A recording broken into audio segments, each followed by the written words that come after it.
Je lance le record de la séance, parfait. Est-ce que tu vois mon écran correctement?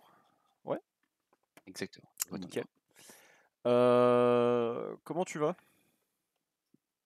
Actuellement bien, ça se passe. J'ai pas Ouais, beaucoup joué en début de enfin, j'ai fait que 2 games pour le moment. ouais, Je bah, suis Parce que j'avais bien spam en pré-saison, je suis bien monté. Je suis monté de Gold 2 à Platine 2 pré-saison. Que Mmh. voilà, OK, voilà. OK. Je joue beaucoup, bah, Kindred et Vel'Koz, hein. Ouais, De j'avais cru comprendre du coup. Ça se voit, je crois, ouais. Ouais, ouais, les 200 games, sur chaque, Oui, ça se voit, ça se voit. Ouais, c'est tranquille, tu aimes bien les 2 persos, c'est bien, c'est chouette. ouais. Heu et IRL, ça se passe bien? Quoi de neuf? Bon, rien de ça se passe. Je suis Ouais? embauché, j'ai un petit CDI, je travaille, Oh nice! ça va. Tu travailles dans quoi?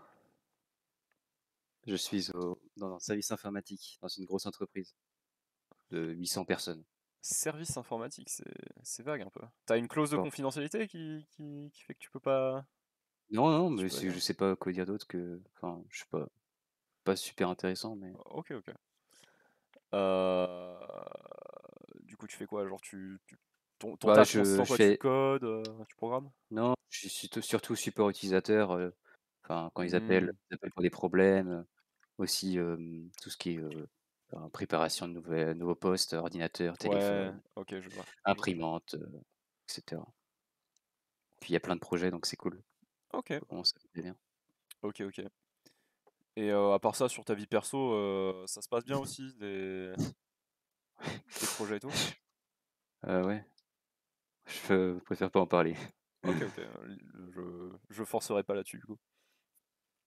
Heu, alors, là, ce que je suis en train de relever, du coup, c'est une petite tendance qui me plaît moyennement, hein.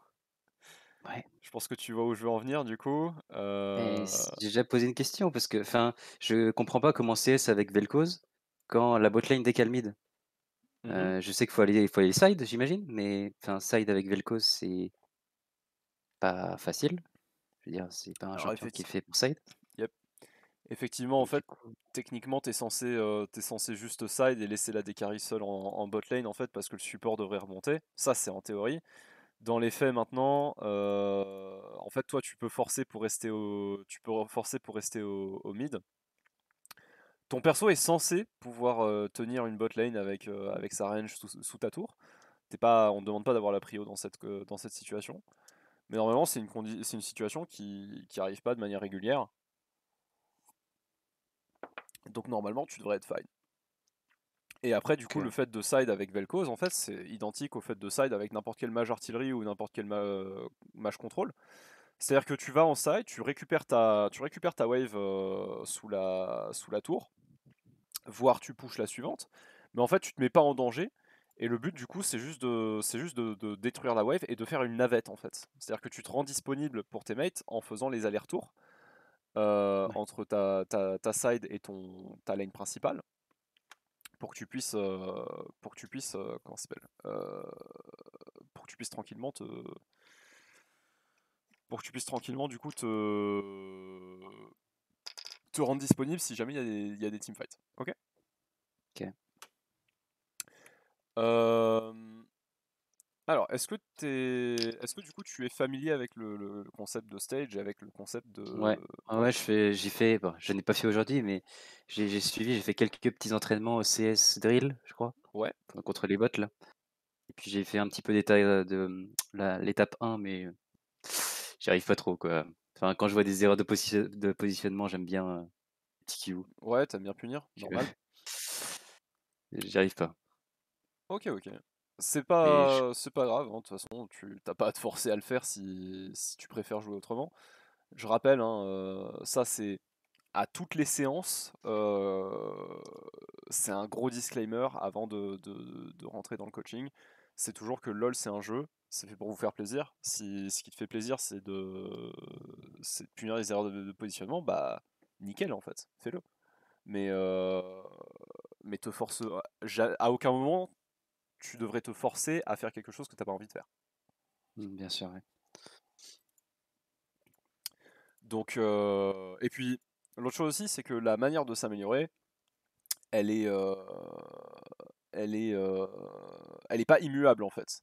C'est-à-dire que tu peux avoir une manière de stage qui peut être légèrement plus faible enfin légèrement plus lente en termes de vitesse de développement ou de vitesse d'apprentissage par rapport à du staging strict,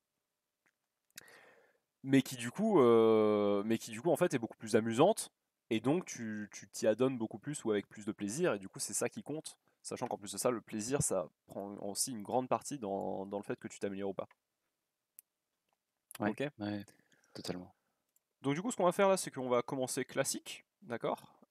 Petite CS drill que tu vas Ok. aller nous tag en faisant un petit partage d'écran.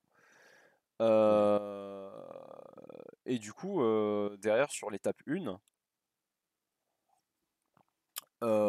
si tu connais déjà toute la théorie derrière l'étape 1, tu pourras directement aller tag une game.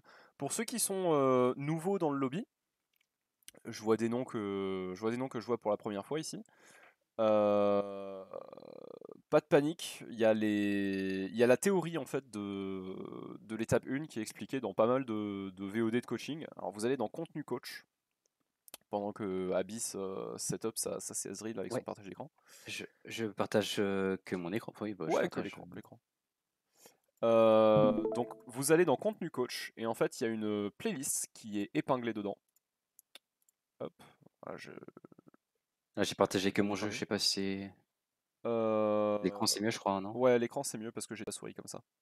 Ok. Mais du coup, vous allez dans contenu coach, il y a la playlist qui est épinglée avec toutes les VOD de coaching. Et du coup, ça vous permet d'aller regarder un petit peu la définition de ce qu'est l'étape 1. Donc globalement, en fait, c'est l'idée de jouer safe, Merde. de toujours se tenir Si. à une bonne distance de son adversaire pour pas se prendre de free poke et de conserver ses spells pour ne pas les utiliser forcément sur du last teasing.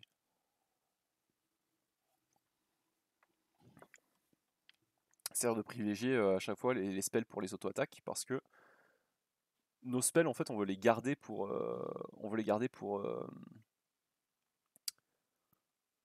pouvoir trade. Du coup, ce que je vais te proposer, je pense, mon petit Abyss, Ouais. ça va être en fait étape 1 plus 2. Comme ça, je pourrais aussi faire une VOD où j'explique l'étape 2 en fait. D'accord. Je la connais. Ah si, si, je la connais. C'est punir les. C'est Punir quoi? les, C'est. punir les CS Ouais. exactement. Ok. Donc en fait, après la CS Drill, là, on va parler théorie étape 2. Ok. Ok, il ne faut pas faire de bruit. Il y a des gens dans le chat qui dorment. Ouais, il faut pas les réveiller. Il ne faut pas les réveiller.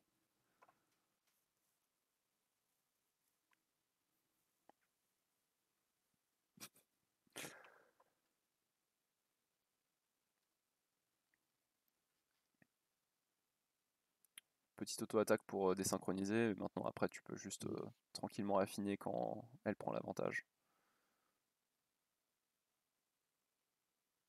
Est-ce que je peux mettre un petit Q Pas quand besoin, ils sont. Merde. Mince. Quand je fais un Q2 d'un coup, non?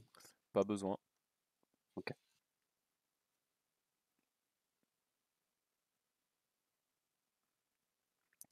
En fait, si tu es dans une situation où les creeps ils vont mourir de manière séparée, tu peux juste les last hit 1 puis 2 à l'auto.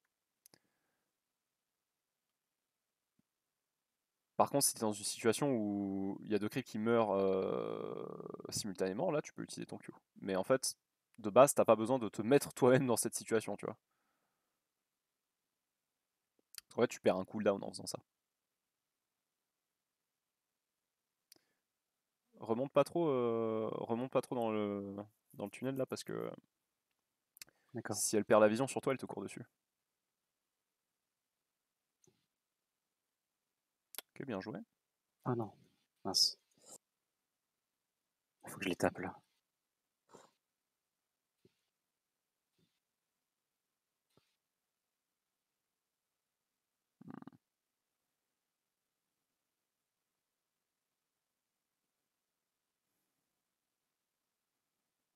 Ah.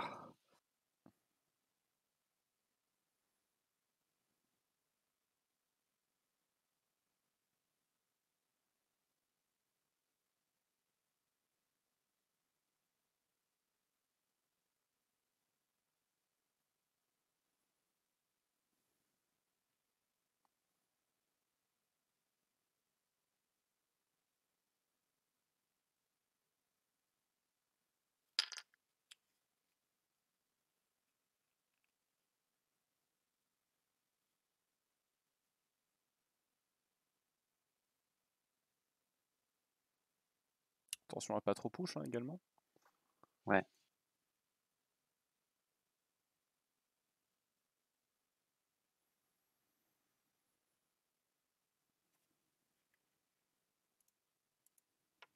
Ah. Arrête.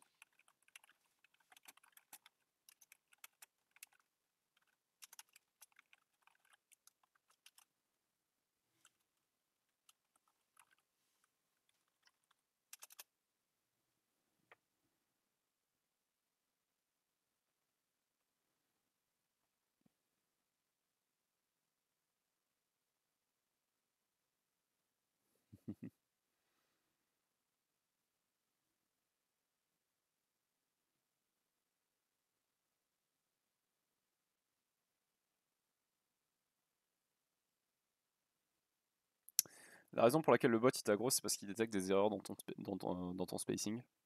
Ah bon? Mhm. Et du coup là, après cette drill, en fait, ce qu'on va faire, c'est qu'on va partir en review de drill, plus théorie étape 1-2. Ok, tu peux t'arrêter là du coup. Ouais.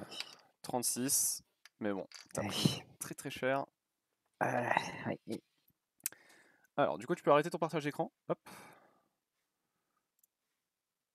Et donc on va parler étape 1-2, ok. Hmm. Tac tac tac. Alors, déjà je vais parler de la théorie et ensuite on va review la drill pour voir comment pourquoi et dans quelles circonstances ça s'y applique. Ok.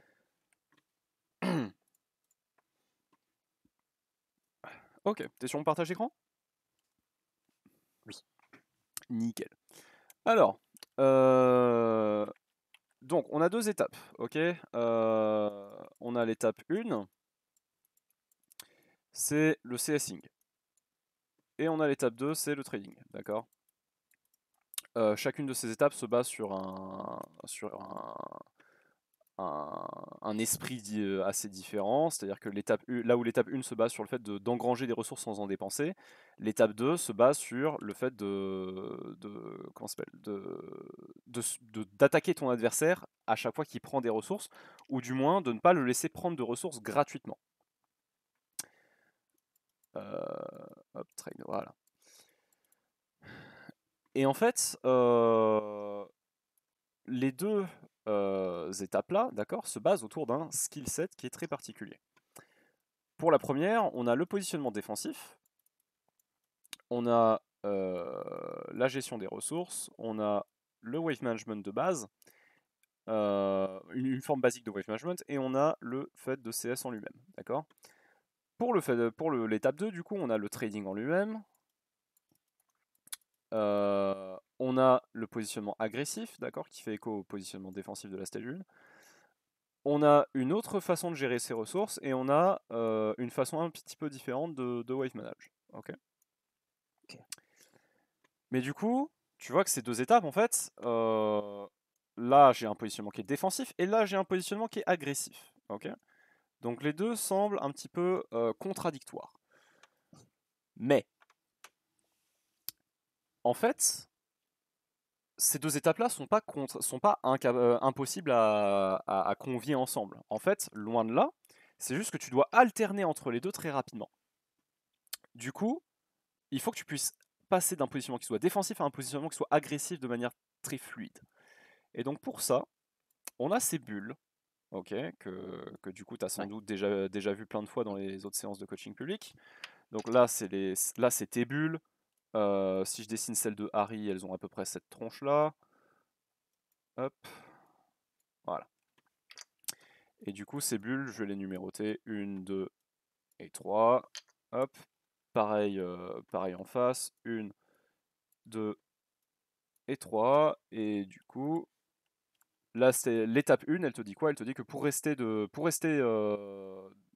safe, en fait, tu dois maximiser ta distance avec ton adversaire. Et donc, en fait, si ton adversaire se positionne en bulle 3, toi, tu te positionnes en bulle 1, qui est la plus éloignée. Pareil, s'il remonte en 1, toi, tu descends en 3. Et donc, si ton adversaire est en 2, bah en fait, la question piège, c'est pas d'aller en 2. La bonne réponse, c'est aller en 1 ou en 3 parce que c'est plus long, c'est plus loin. Ok, tu maximises effectivement ta distance. De la même manière, du coup, si jamais il y a le jungler qui est ici, le jungler c'est une très très grosse menace, donc en fait tu vas jamais te mettre en 1 même si Harry est en 3. Du coup, tu vas aller en 3. Sauf que là, Harry, elle peut te mettre un charme, n'est-ce pas? Ouais. Et donc comment est-ce que tu fais pour rester safe dans cette condition? Est-ce que tu te mets en 2? Non. Parce qu'en fait, Harry, dans ce cas-là, elle a juste à mettre un spell au milieu des sbires, et elle te touche toi et les sbires. T'as des chances de te faire creep block à cause des minions, donc tu peux pas dodge. T'as des chances aussi de misclick. Par exemple, tu vois, si tu cliques très proche de ton perso pour te déplacer, que t'es là et que tu cliques au sol là, bah en fait tu vas auto-attaque, donc tu vas pas bouger. C'est l'enfer. Et surtout, en plus, en étape 2, quand tu vas commencer à trade avec ton adversaire, tu vas attirer l'aggro des creeps. Et du coup, si t'es en bulle 2, en fait, tu vas prendre Bagdad parce que t'es au milieu des CS. Ok. Ouais. Donc la bulle 2, on l'utilise jamais pour se tenir dedans. La bulle 2, c'est toujours une bulle de transition. D'accord. Donc en fait, on passe de 1 à 3 ou de 3 à 1. Du coup, comment on fait? Simple. En fait, on va se mettre en bulle 3, si le jungler est là, ok. On va se mettre en bulle 3, mais à la limite entre 3 et 2. Et en fait, dès que Larry va lancer le charme, on va aller dans 2 pour dodge, et ensuite on va en ressortir. Ok. Ouais. La bulle 2, c'est toujours la bulle qui est sur la wave, d'accord. C'est-à-dire que Sinon, si la wave est plus si- haute, ouais. la bulle 2 est plus haute. Ok. Ouais. Hmm. Je voulais dire, sinon on peut reculer un petit peu. Si on Alors, sait que. pourquoi pas? Mais là, en fait, ça pose quel autre problème? Imagine, à la place de se déplacer comme ça ici, ok, Oriana, elle se déplace comme ça ici. C'est quoi le problème à ce moment-là? Bah, pour Lastit, les creeps, ça devient plus compliqué. Pourquoi? Parce que t'es trop loin des creeps. Ouais, mais en soi, c'est simple, tu te mets Et ici. puis l'ennemi va s'avancer, donc Ah, c'est chiant. ok, l'ennemi va s'avancer. Là, ça, c'est déjà plus problématique. La Harry peut faire ce qu'elle veut. Sur la lane, effectivement.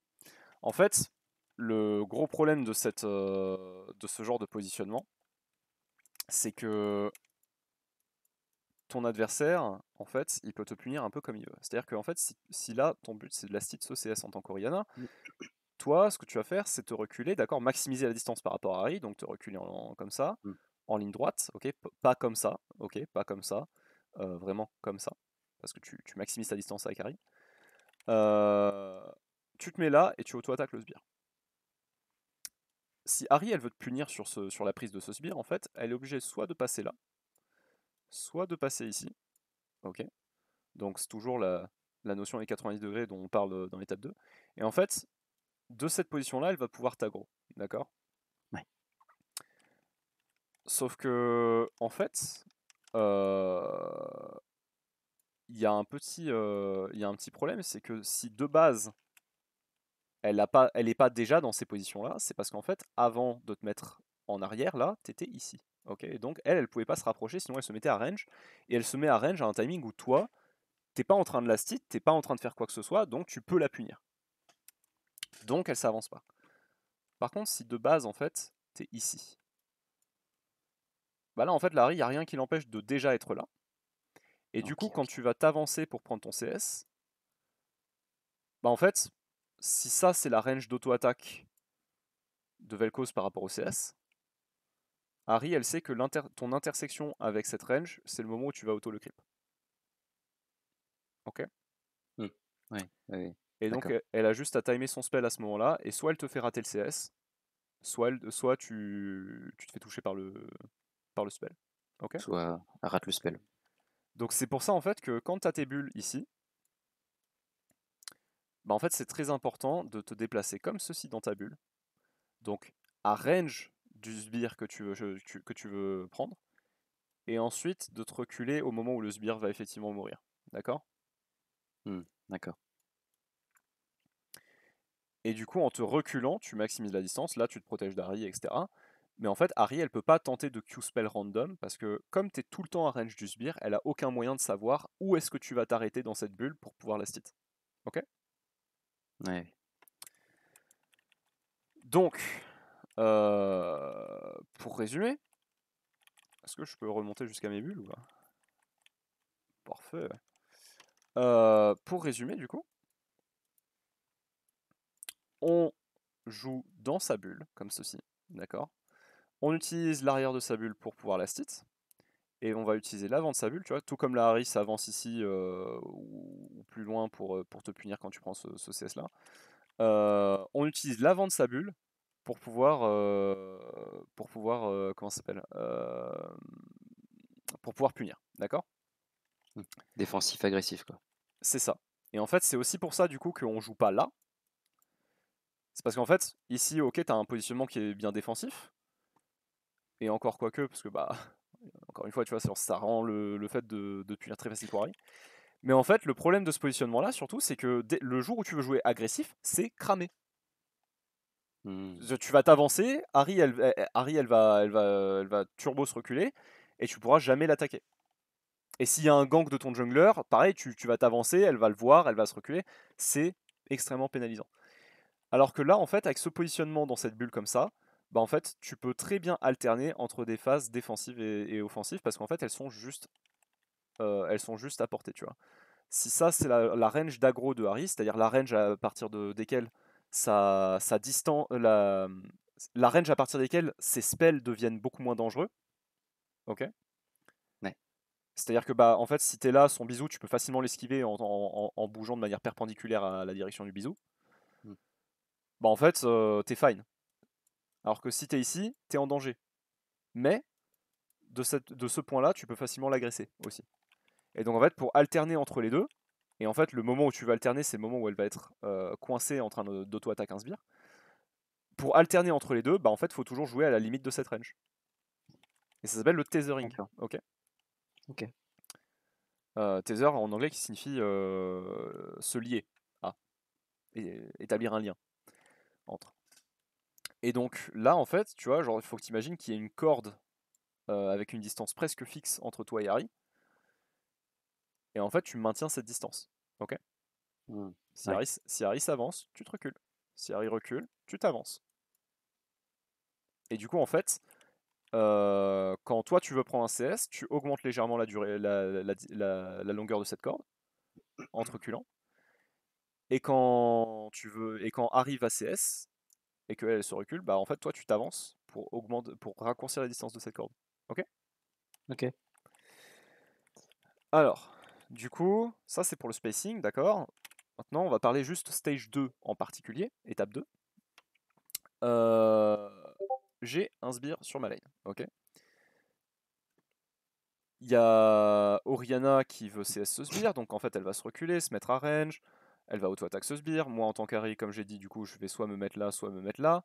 Alors pourquoi ces positions-là? Parce qu'en fait, euh, si ça,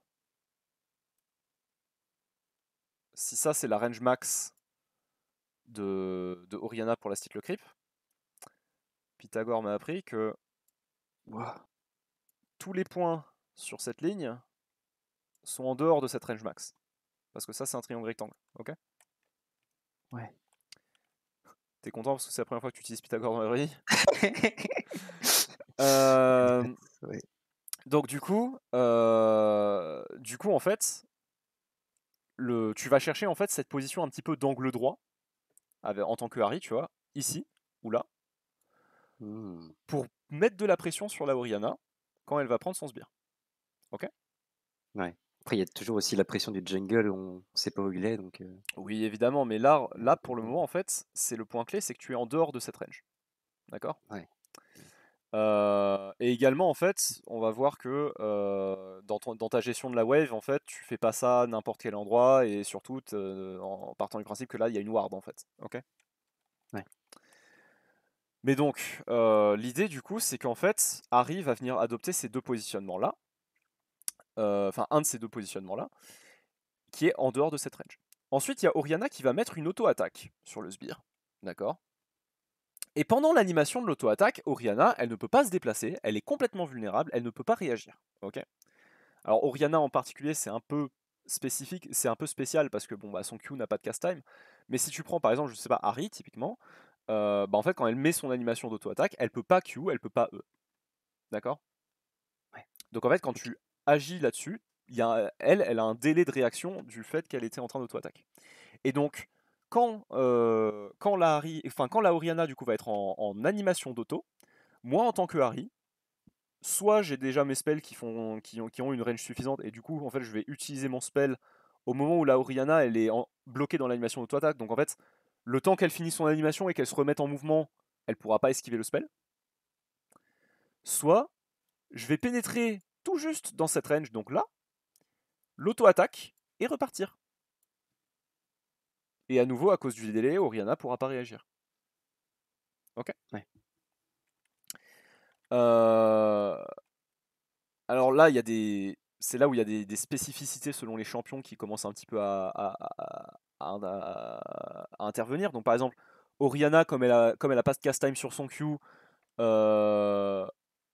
Oriana, comme elle a pas de cast time sur son Q, ça fait que comment ça s'appelle, euh, t'es obligé d'attendre qu'elle craque son Q d'abord et ensuite que tu puisses la punir. Donc c'est pour ça qu'en fait, tant qu'elle a toujours son Q, t'es obligé de rester dans ces ranges là, tu peux pas rentrer dans la range ici. Mais par exemple, du coup, tu vois, c'est en gros, globalement, pour simplifier, c'est ces positions-là en fait que tu vas venir chercher, tu vois. C'est-à-dire, Ouais. là, tu as l'angle droit, tu vois, par rapport à la Oriana. Et en fait, c'est juste derrière ce sbire, parce que Oriana, en fait, elle va se mettre à peu près ici. Et donc, surtout ce schéma-là, ici, tout ça, ça part du principe que Oriana, elle s'est mise à max range du creep. Ok. Ouais, ouais, ouais. Si Oriana, elle assiste le creep depuis cette distance, bah en fait, ton angle droit, on s'en fout, Pythagore, très bien, mais en fait, ça, c'est dans la range. Donc à la place, en fait, il faut que tu, comment ça s'appelle, maintiennes la distance max range d'Oriana. Et du coup, pareil, tu vois, genre, hop, voilà. Et en fait, t'es là, et du coup, tu Q comme ça. Ou tu Q, je sais pas, t'es là et tu Q comme ça. Ok, Ouais, ouais, ouais. Ok. d'accord. Euh, un trade.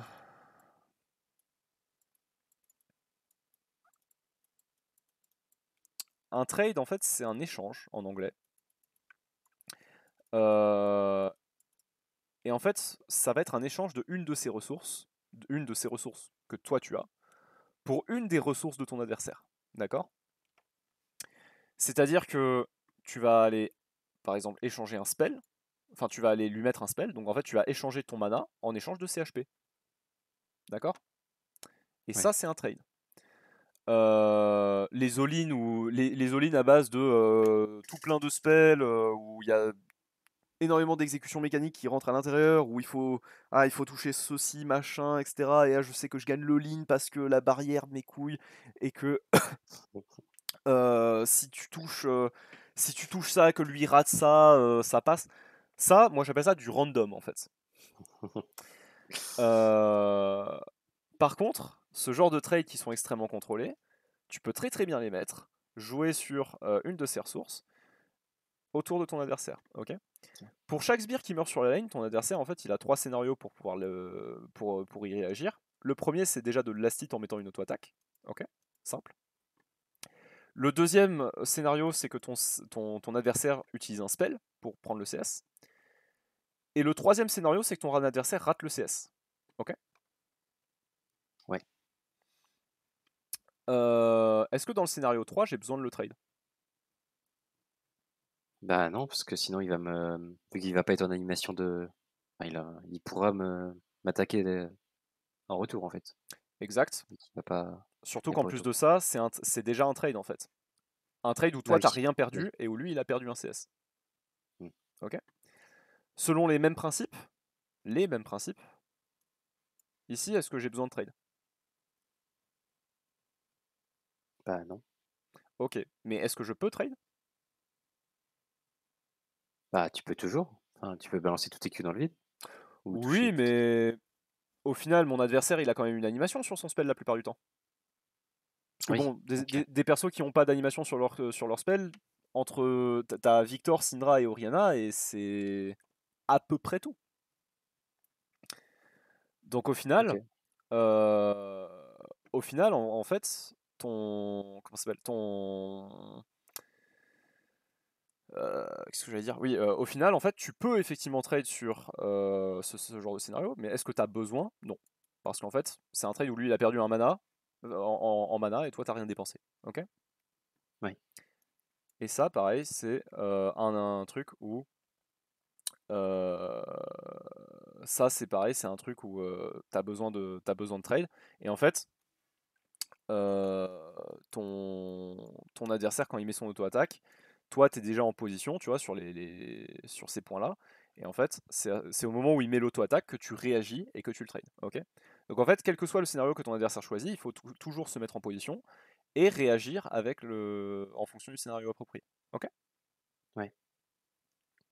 Parce qu'en fait, si ton adversaire, comment dire, si tu ne pressures pas, là par exemple, tu vois, dans cette situation, Harry, elle a pas de mana. D'accord. Donc en fait, ce serait très très con de sa part de s'approcher et de mettre un Q, n'est-ce pas? Effectivement. Donc en fait, tout ce que je viens de dire là, Harry devrait pas le faire sur le papier. Ouais. Sauf que, bah, en fait, si Harry, elle s'avance pas sur ce sbire, sur les scénarios 1, 2 et 3 de Lastit, il reste lesquels pour Oriana? Bah, Oriana va juste last hit.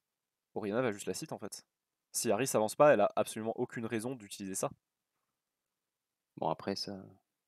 Alors que si Harry s'avance, mais que la dernière étape de rentrer dans la range, elle le fait pas, Oui, ok. D'accord. Ça force un Q. bah en fait, dans sa tête, Oriana, elle se dit, ah, elle va peut-être me trade. Ou alors, elle se dit, ok, je vais utiliser un spell parce que là, c'est dangereux. Ou alors, ok, je vais rater, je vais rater CS, c'est pas grave, je prendrai les prochains. Mais du coup, en fait, tu conserves l'existence des choix dans sa tête. Ok. Et ça, c'est du trading passif. Parce qu'en fait, sur l'ensemble des 6 sbires ou des 7 sbires qui sont sur ta lane, ok, 1, 2, 3, hop, 4, 5 et 6, bah en fait, sur le premier CS que tu voulais punir, toi tu dois CS en même temps. Sur le deuxième CS que tu voulais punir, Oriana utilise un Q. Sur le troisième CS que tu voulais punir, toi tu utilises un de tes spells, d'accord. Sur le quatrième CS, tu voulais trade, mais en fait t'as pas de cooldown, ok. Hmm. Du coup, en fait, tu sais que tu vas pas trade, mais à ce moment-là, tu t'approches quand même. Et pareil, là, tu dois CS, mais en fait, au lieu de maximiser ta distance avec la Oriana en te reculant, si jamais il y a un sbire allié et un sbire adverse qui meurt en même temps, bah en fait, ton sbire adverse, tu vas le last hit en étant le plus proche possible de sa range d'aggro, Ah bon? D'accord. dans cette zone-là, afin de pouvoir appliquer de la pression. Ok. Hmm. Voire même si ton champion te le permettre, si ton champion peut te le permettre, euh, alors, lors du scénario numéro 2, on peut profiter de son Q on CD pour la trade, non.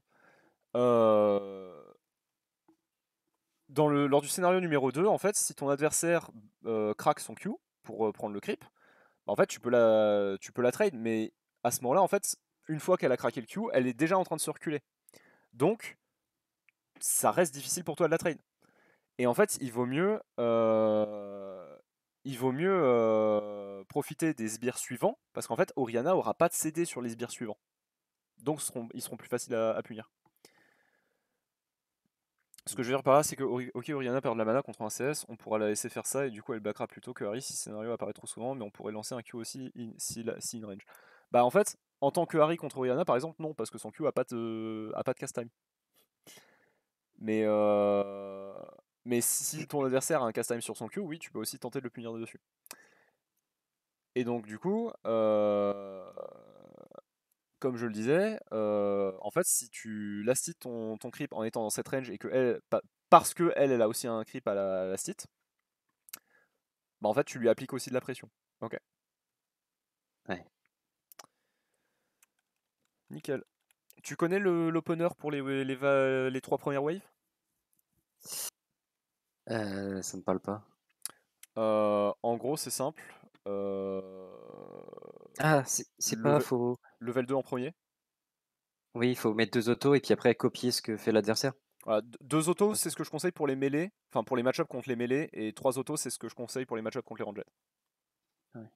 Ah, j'ai essayé un petit peu, mais j'ai du mal aussi. Mais oui, je connais. Avec Vel'Koz, normalement, tu devrais pas avoir trop de soucis avec ça, parce que normalement, tu as un perso qui a un bon push dans les premiers levels, Mm. donc normalement, ça devrait aller. Mais du coup, tu prends ton level 2 en premier, et ensuite, tu regardes ce que ton adversaire fait, soit il push la wave vers toi, dans ce cas, tu le laisses faire, soit comment ça s'appelle C'est passif. il reste passif, et du coup, tu crashes la wave 3, pas la wave 2, la wave 3, ok. Et après tu vas warder instantanément et en fait la wave 3 tu la nuke le plus vite possible parce que tu veux tu veux l'envoyer sous tour avant que le jungler adverse arrive jusqu'à toi. Ok. Ok. Est-ce que tu as des questions sur tout ça? Moi, j'ai une petite question. Est-ce que Ouais. dans certains scénarios, que faut pas se laisser auto-attaque pour que les creeps prennent l'aggro et que tu puisses ensuite trade back? T'as pas Est-ce que besoin de te, c'est un trade t'as pas de besoin de te se faire laisser auto-attaque? t'as pas besoin de te laisser te faire auto-attaque. Tu craques des HP pour rien. À la place Ok, tu pourrais auto-attaque ton adversaire en n'étant pas dans la poche 2 et du coup en fait bah tu lui mets des dégâts et toi t'en perds presque pas. d'accord. Ouais, genre oui, sur le papier, ce que tu dis fonctionne, mais en fait, pourquoi tu ferais ça si tu peux faire mieux, tu vois? Hmm, hmm. C'est ça l'idée. Ok. Ok. Donc ça, tout ça, c'est pour la théorie. Là, ce que je voulais faire, du coup, c'est